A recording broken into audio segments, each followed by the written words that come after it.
In my opinion, one of the most important areas to really master in any one of a number of graphics design programs, InDesign, Illustrator, Photoshop, take your pick, is color management. Knowing how we use color on our monitors to achieve a certain goal, color management. We're going to start this chapter by designing with the end in mind. I would definitely change my color space based on where I'm going, and we're going to talk about that. We're going to talk about color sync settings and how we can sync all of the Adobe family programs together, so hopefully what we see is what we're going to get.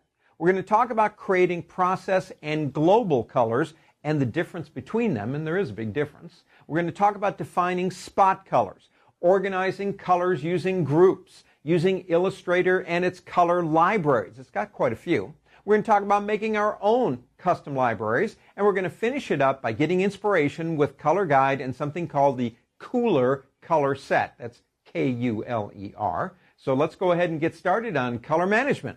What do you say? It's time to talk about the wonderful world of color. Actually is a pretty cool world, I guess.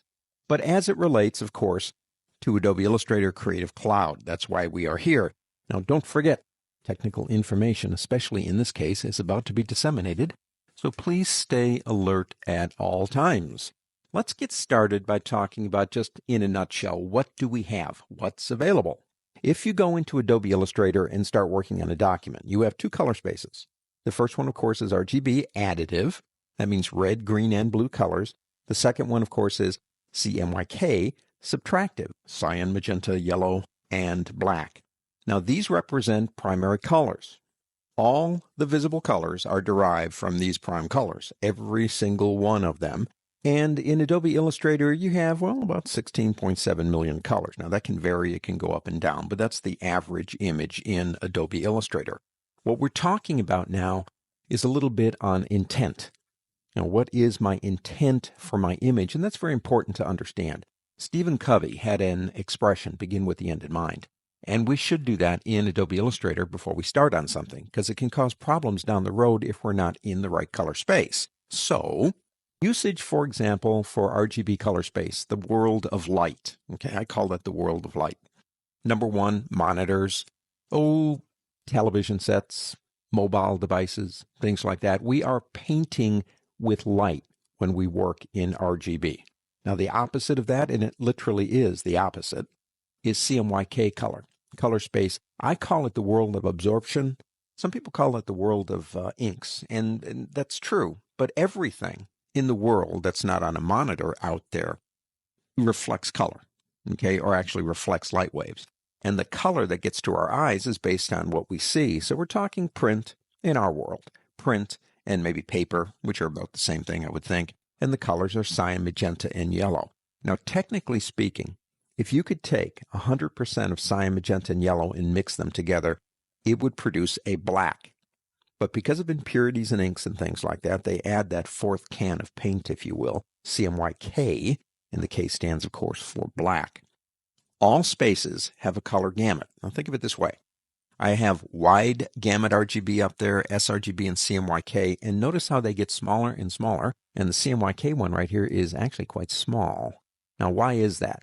Well, when you're working in the world of color and you're working subtractively, and that's CMYK, CMYK doesn't have the saturation capability of colors on a monitor. So what you need to realize when you're working, based on your intent, is that you might be seeing something on your monitor that might not actually be produced when you print. We'll talk about how you get around that.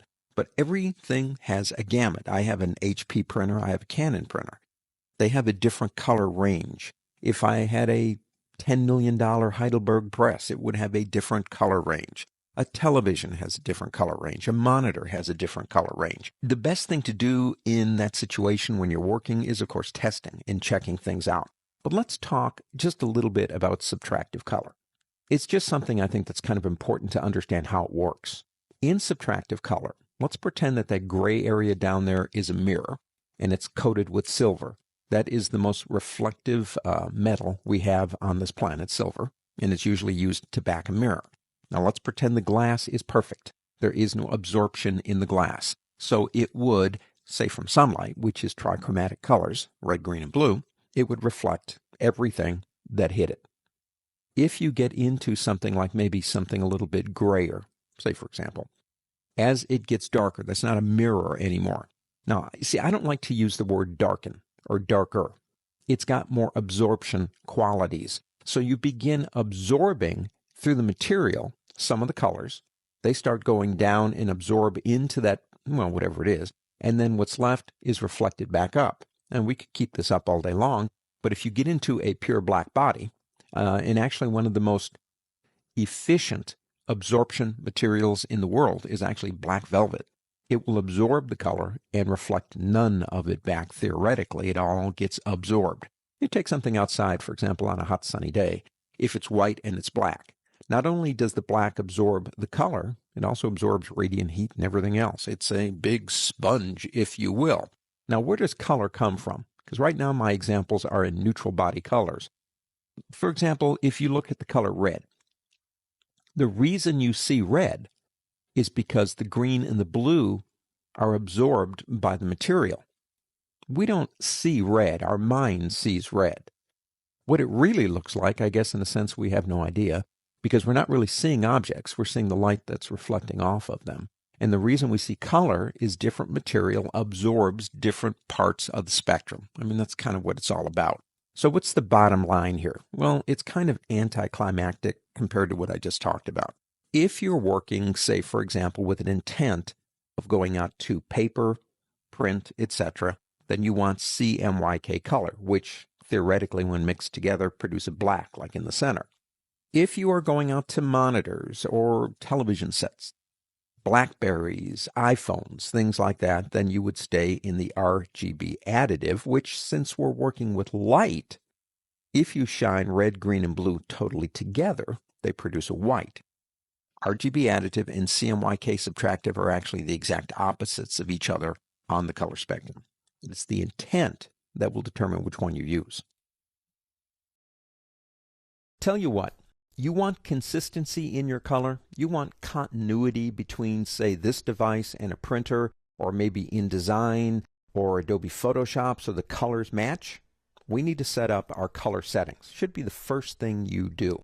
Now, it's very easy to do, very straightforward. We'll go through all the options. You don't have to have anything open if you don't want to. However, if you want to open up this beautiful palette, it is in your working folder, 449_3701871 from our good friends at Photospin. Go up to the word Edit on the pull-down menu and go down to Color Settings, right there. Now, in Color Settings, these are the defaults. I've got North American General Purpose 2.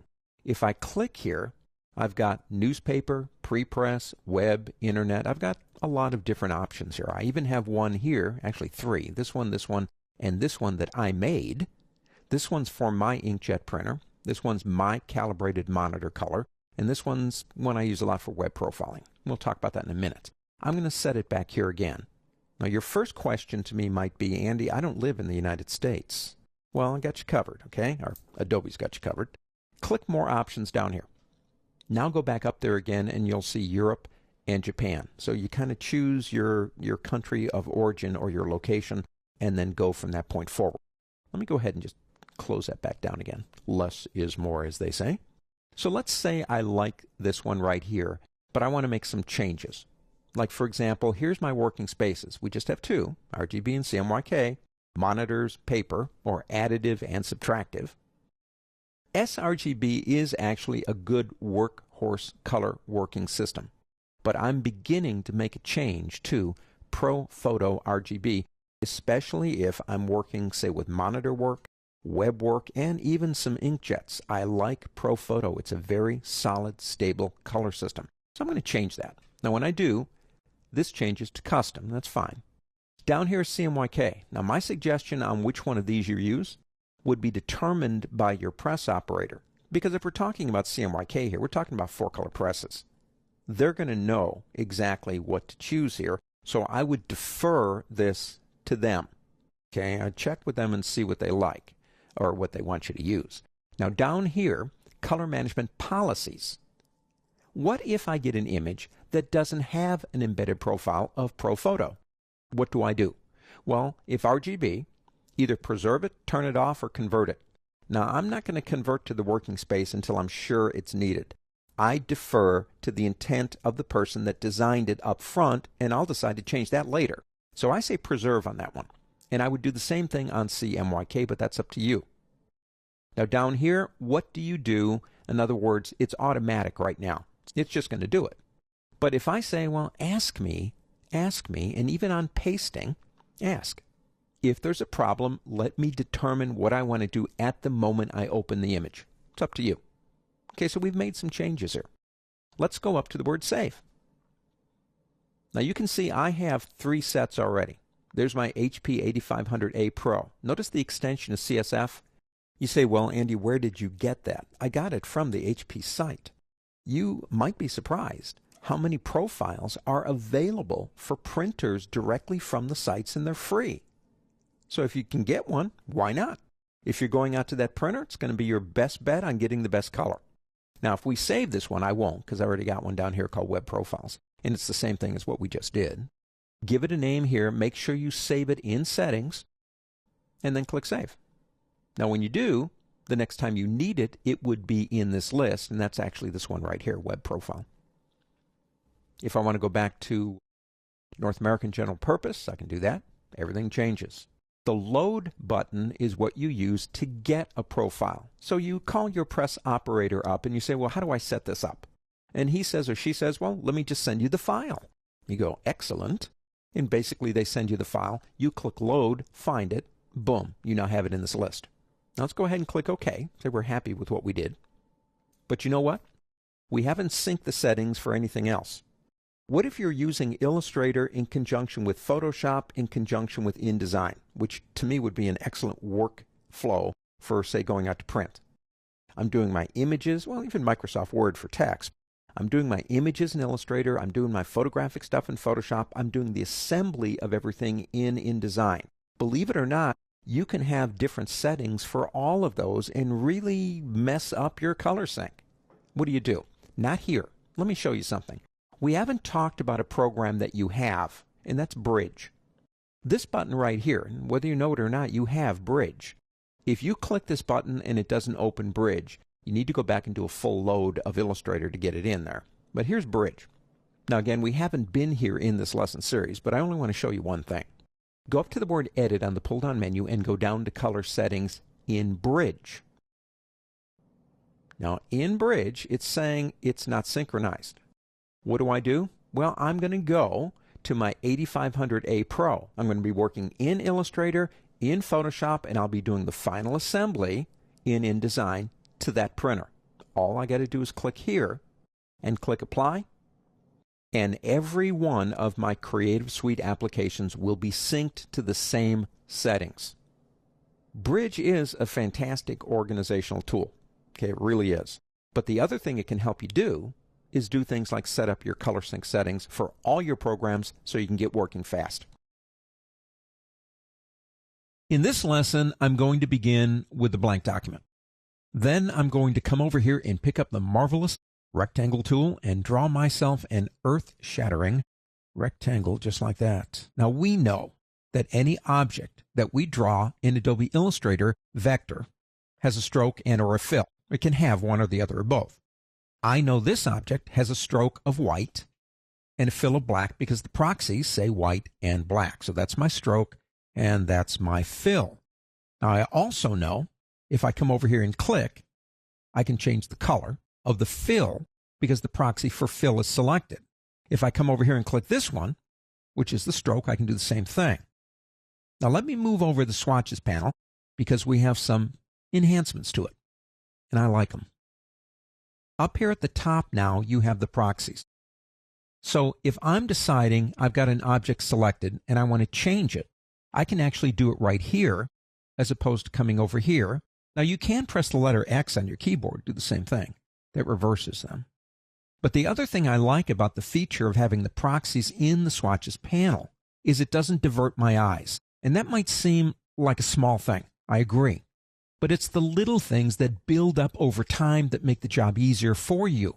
So instead of me going, do I have the stroke or the fill selected? Look over here, decide if it is or it isn't, and then come back over and make the change, what I can do is look right up here and make the same change, or press the letter X. But I can see it there. Now, the other enhancement is a very easy way to go from thumbnail into list view just by clicking one of these two buttons. Just like that. So if you are curious, in a sense, about what you're about to stroke and or fill, you can see it now right in front of you as opposed to diverting your eyes. And to me, like I said, it's the little things added up that make life a whole lot easier. Go into your working folder and pick up processglobal.ai. Nice little aeroplane. We're going to talk about in this chapter setting up colors in the swatches panel and what a global color is, which is actually pretty neat. I'm going to go into Essentials as a workspace. That's where I am. I'm going to drag out swatches, kicking and screaming, obviously, and there it is. Now, you will notice there's not much in there, is there? Not much at all. If I go back to the image that we used in the previous lesson, look at all the colors in that thing. Lots of colors. You populated that with a lot of colors. Where did the colors go in this one? I took them all out. There's something that's very important to remember about Adobe Illustrator. Adobe Illustrator is a document-specific program. Things that you see in your gradients and in your swatches and things like that will be determined by what was saved with the document. So when you open it, you get what was ever there when it was saved. Now, that's frustrating sometimes if you don't realize that. And you go, oh, I didn't know that. I thought I had more colors. But it's also really kind of nice because it does eliminate clutter if you don't want all those colors. So with that said, I just took them all out to eliminate color, and we could focus on what we're doing here. We need to change the color of the fuselage of that airplane. Now, we've got different color guides and things up here we can use. And we decide, okay, we need to do this. Now, I have my selection tool over here, and this is a group. It's one big group. Now, we talked about selection in the previous lesson, actually the previous chapter, and that's fine. We've got a couple of ways we can do this. We can pick up our regular selection tool and double-click. That's what we're going to do. We could pick up direct selection and get in the group. Let's do it this way. Let's go isolation. So with the selection tool, I double-click on the fuselage. Now notice the sky goes gray. Okay, we're isolating the sky, focusing on the airplane. We double-click again, and you can see up here, we're now in that second group. So I can click on these things and actually select them.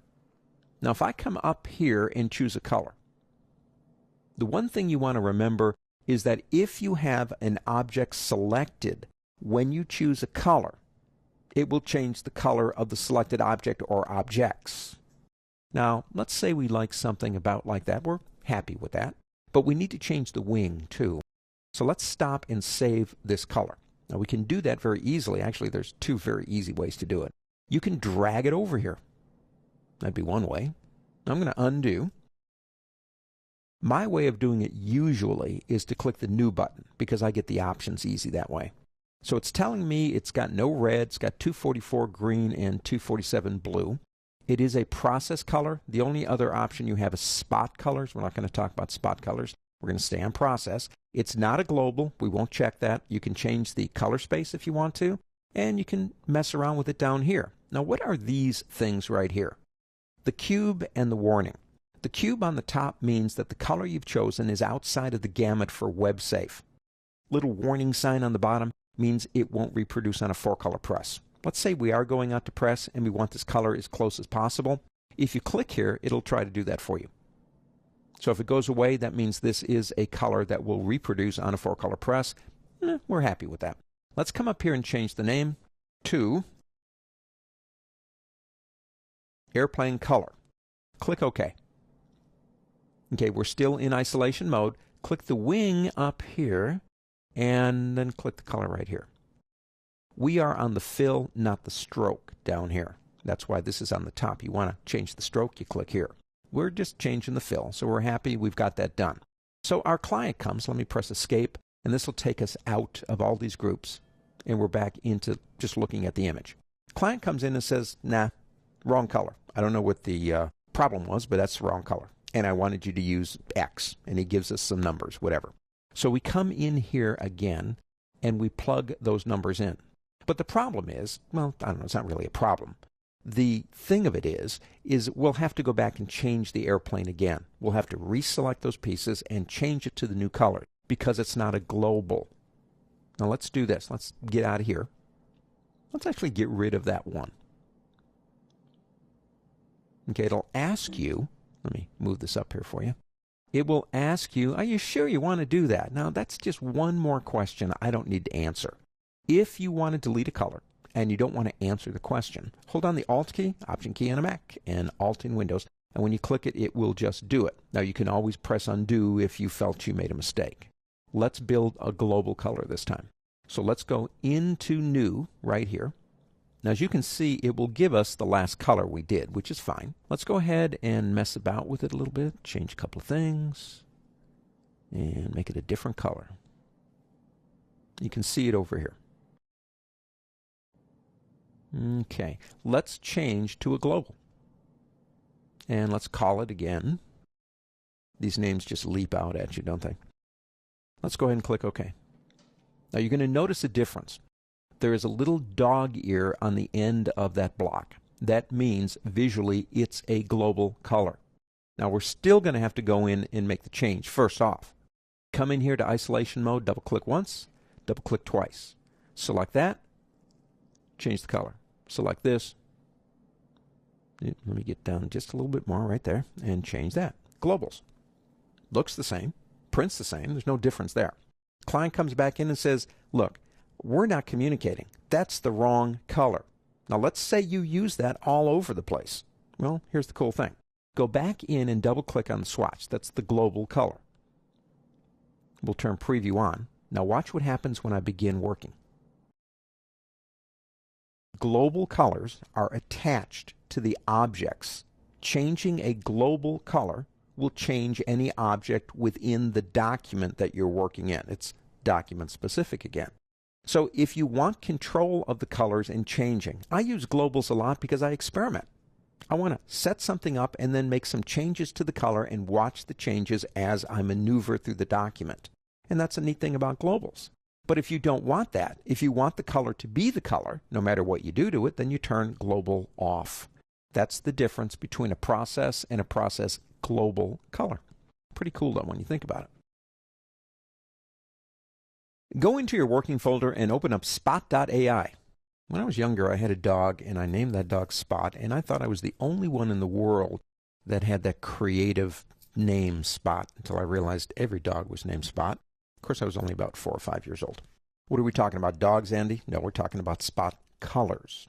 Spot colors are different from a process color. They are used by 4-color presses when we want a particular plate made with a particular color, and we don't want it mixed with the CMYKs. Separate plates, spot colors, okay?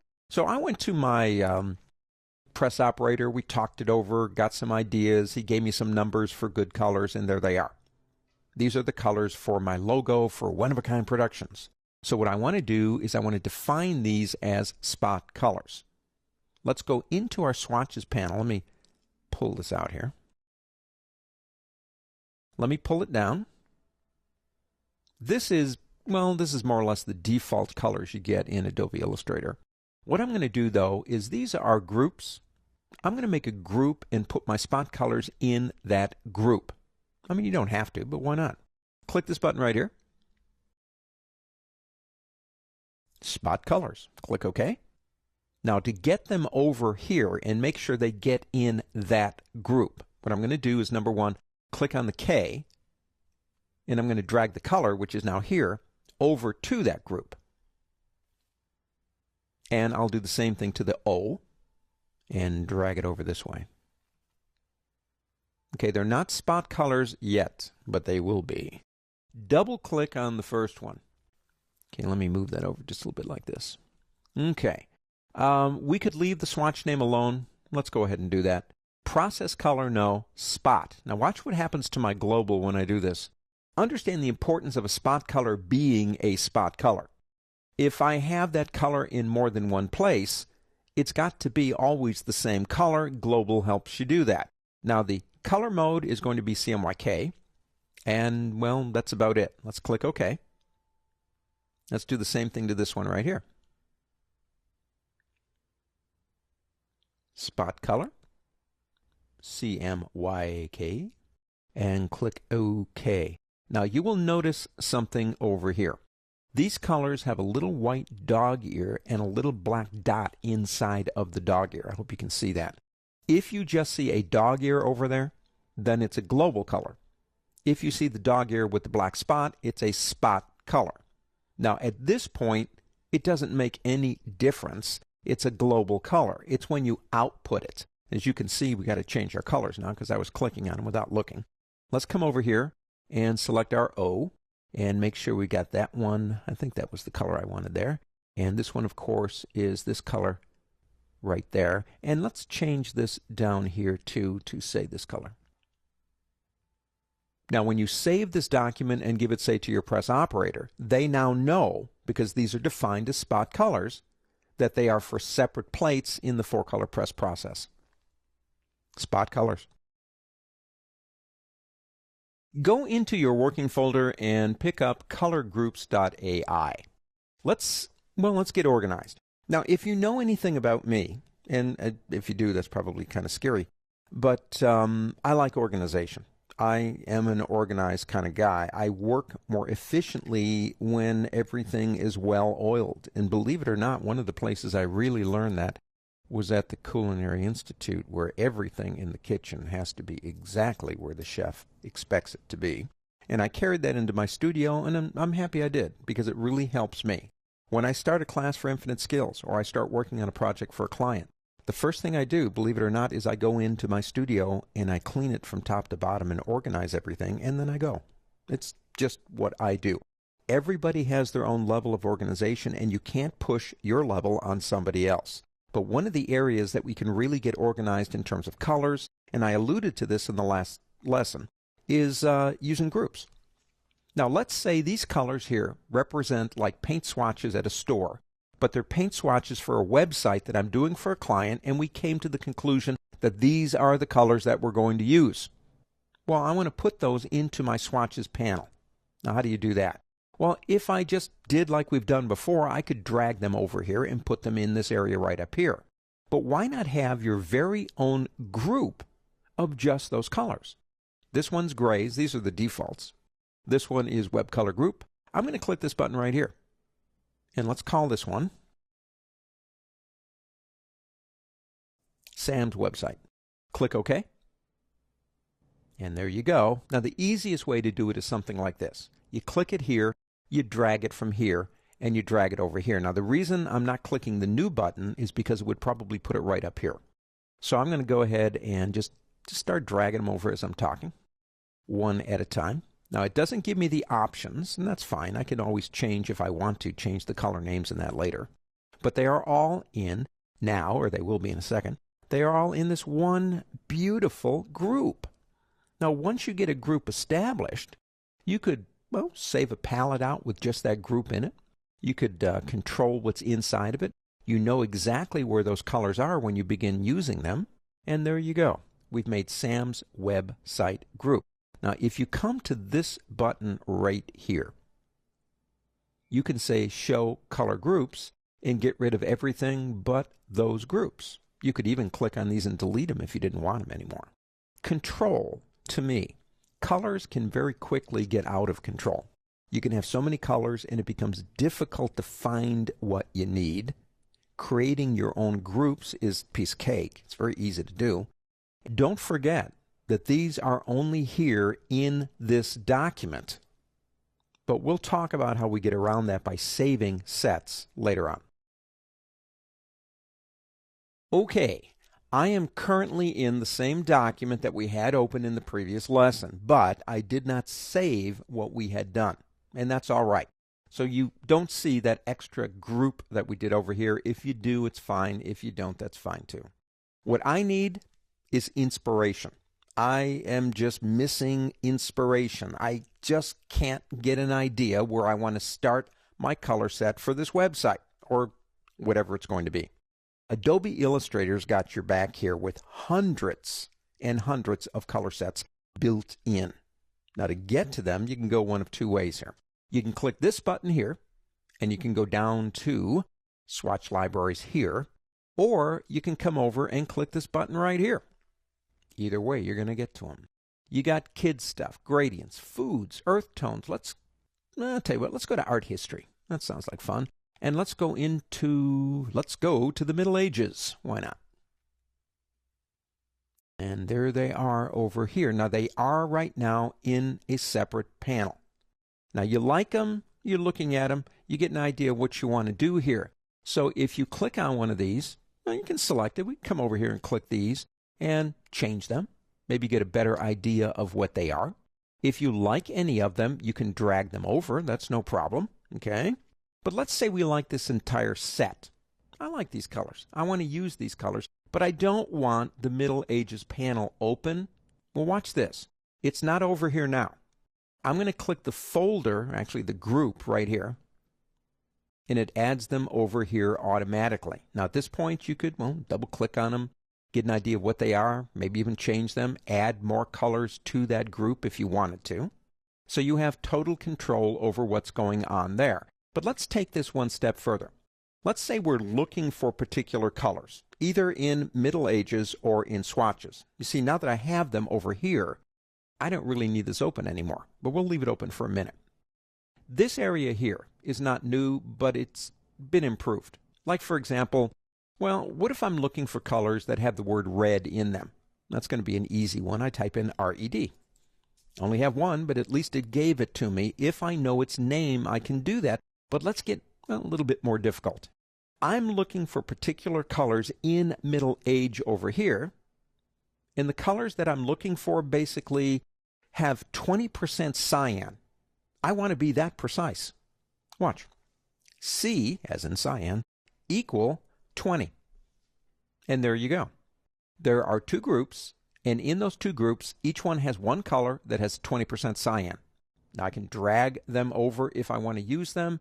If I click here, I can clear this area out. Now, if you don't see the little find area up here, click this button for options and say Show Find Field, because it's not on actually by default. So if you're lacking inspiration, and we all do now and then, Adobe has got your back on this with hundreds, literally hundreds of panels that you can use and then move into the main panel. And when you get them over here, turn it off over here. It's that easy. Okay, right. Why don't you go into your working folder and pick up savings.ai. Now, it looks a lot like the one we just worked on, except the colors are vertical, not horizontal. That's all right. What we're going to talk about is one of the problems with document-specific applications like Adobe Illustrator, where if you save your colors, you don't have them in other documents. Now, we're going to do that by saving the libraries, obviously. Now, I've got my swatches panel over here. I'm going to drag it over here.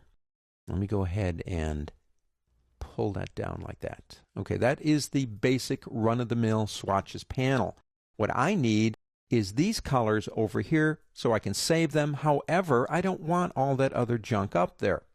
So what I'm going to do is click here on this folder, actually group, and this group right here, shift-click, and press delete. Now, if you hold the Alt key down, remember, you don't have to answer this question. So I'm going to get up here and start here, and I'm getting rid of everything that I can. Shift-click down here, hold the Alt key, Option key on a Mac, and click, and now I've got a nice, clean panel to work with. Now, up to this point in this chapter, we have been putting things into the swatches panel by dragging them from the color over here, the fill. Drag it up, make a swatch. Let me show you something else. Select all of these in here. Just kind of do a little marquee around them like that. Now, go up to this button right here, which is options for your swatches panel. Say new color group. We'll call it, say, web. From selected artwork. Now, you can say, I want all of these colors to be globals, or include swatches for tints. But I love that feature.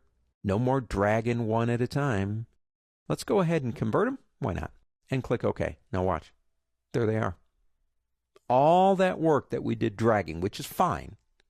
If you've got artwork and you want it over there, it's a click away. Just remember how you do it. Come up here and do it from here. Okay, so we've got our colors. What do we do with them now? Well, let's go into this button here and go down to Save. Now, you've got two options for saving. You have Save Swatch Library as an ASE, that's Adobe Exchange, and Save Swatch Library as AI. If we go to this one first, it will take us into the swatches area for our stuff, and you want to be here, and you save it over here. But notice it's saving it as an AI. Remember that. We'll call it web stuff. Click Save. But what about if I come back up again and go down to ASE? What is ASE? How would you like to take those swatches and use them in Adobe Photoshop without having to reinvent the wheel and bring them over and copy them into the swatches panel? That's what ASE is. I love that feature. And it's also in Photoshop if you want to bring your colors into Adobe Illustrator. But understand one thing about this swatch library here, AI. We saved it in an area that was designed to hold our swatches. So if I click this button right here and go down to Open and go into User Defined, there it is. If I don't put it in that folder, it won't be here. I'll have to go to other library and find it. But here's the thing I want to emphasize. If I have a series of colors in an Adobe Illustrator document that I really do like, but I didn't save it as a swatch library, it doesn't matter. If I come up here again and come down here and say Other Library, and I open an Adobe Illustrator document using that workflow, it won't open the Adobe Illustrator document. It will open up only the swatches in that document. When you save AI documents in the swatches area, you're just saving the Adobe Illustrator document with the swatches. If you open it this way, you get the swatches. If you want them in Photoshop, save it as an ASE. Your choice. Go into your working folder, open up colorguide.ai. It's a very, very simple document. It's got 5 stars on it. You know what? I'm just running out of inspiration. I just can't figure out what I want. I have a general idea. Maybe it's going to be in the reds or the blues or something, but I don't know. Beyond that point, I'm just stymied. I mean, my muse, who usually helps me, must be out partying somewhere and has left me alone. May I suggest something to you? And it's called the Color Guide. Now, the Color Guide is located in Essentials, if you're there, right here. Let me pull that guy out of there. I like this thing. Let me make it a little bit bigger. Okay, there we go. Now, it's going to start you somewhere. But let's say we're thinking, okay, in the greens, in the reds, in the blues. And you come over here and you click on one of these colors, and everything changes up here. Now, this color is defined as your set, your base color. You can change that to something else. When you do, if you click in here, you get all these different sets. Okay, here's a nice set, kind of like that. So I selected here, it changes everything down here. So here's my harmony rule, and here's my variations on the harmony rule. Now I can come up here and go into Color Guide Options, and basically I can change the steps, more or less, and I can change the variation. Now, by default, it's at 100%, but if I go this way, it's kind of boring, and this way, well, it gets a little bit more exciting anyway. So let's say we like that, we click OK. Now we can come over here anytime we want to and select some of these. Let me shift click on these two and pick a color. And I'll select this one, pick a color. Variations. Based on harmony. And we all love harmony, don't we? Come back up here again, change our mind.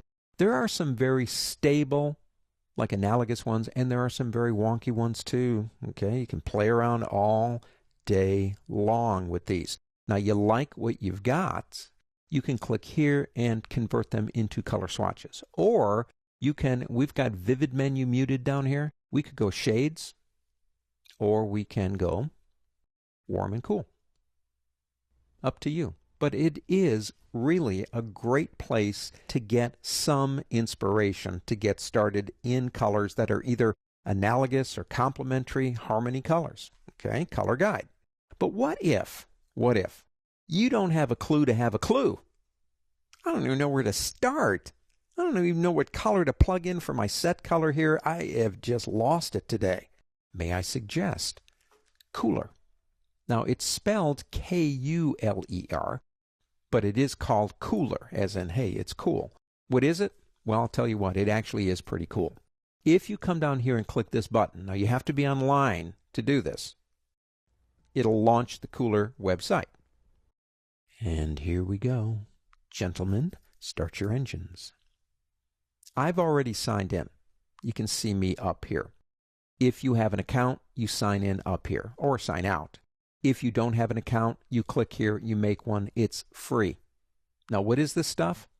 It's stuff like, well, that you and I make, that put out here.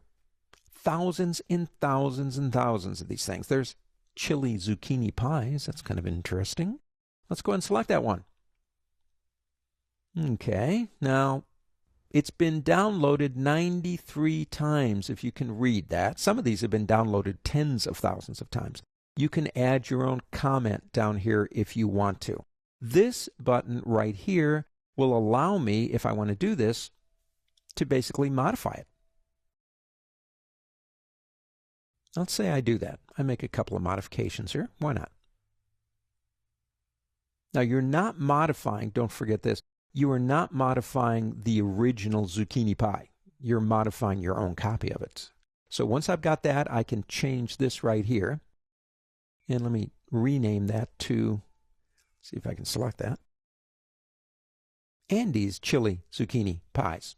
And click Save. Now you can add tags to it so people can find it. Okay, let's go into Favorites down here. These are the two I have so far, Furnishings and Chili Zucchini Pie. Let's say I'm done. If I come back out of here and go into my Cooler right here and click this button to refresh, well, there it is. Andy's Chili Zucchini Pies. Back to the site. And you don't want to modify one of these, you just want to kind of save it, which is fine too. You can select the one you want to save, and they even have like highest rated right here. And say, well, I love this one. So you select it here, and then you click this button right here. Now when you click that one, it will download it as an Adobe Swatch Exchange file. So you can have them either in the Cooler panel or in the Swatches panel. That is totally up to you. This button over here allows me to add it to my favorites. Once it's added to your favorites, when you come back into Illustrator, you can then click here to refresh and then draw them into the Cooler panel. But if they're ASEs, then you can bring them into your Swatches panel over here by simply clicking here and saying Open Other Library and finding out where you saved it. So if you're lacking inspiration, it's no big deal. It happens to everybody. Don't forget you got a color guide to help you out, and you have the Cooler site, which is live, with thousands of ideas for you to explore.